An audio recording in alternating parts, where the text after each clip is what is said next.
Good afternoon. Today I'm going to play for you a piece by Claude Debussy, the Frenchman born near Paris in 1862.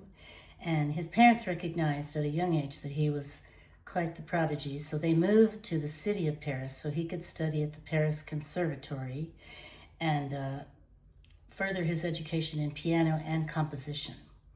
So while he was there, his parents were living in poverty, and he would go off to the conservatory during the day, and then one day after school, he went to the park across the street, and lo and behold, he'd met a Russian millionairess, as we all should, and she was there with her two kids, and she asked him if he would like to teach them piano and play duets. Well, one thing led to another, and pretty soon on his vacations, she was taking him all over the world with the kids. And he was getting quite the education, and she sponsored him monetarily for years because most musicians could not make a living, and especially him, because his very favorite thing to compose was impressionistic. There was no impressionistic music back then. That everything was romantic era and very harmonious. So he was influenced by Eastern music and art and literature and Chopin and Mendelssohn in some of their crazier pieces.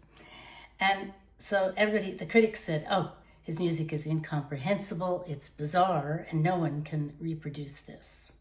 So he got nowhere until he was age 40, and he composed an opera called Pelléas et Mélisande. So look that up. Anyway, he also composed before that some beautiful pieces, one of which was Clair de Lune, that didn't get the time of day until later. So he was a philosopher too. He had sayings that he liked to impart, one of which was, works of art make rules, rules do not make works of art. Another was, music is the spaces between the notes, which I really like. And you'll notice this on this next piece, Clair de Lune.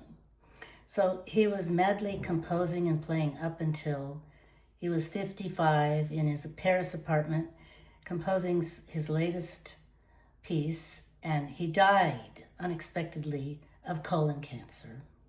So Clair de Lune and a bunch of other things have way outlived him, and he made a huge contribution to beautiful music.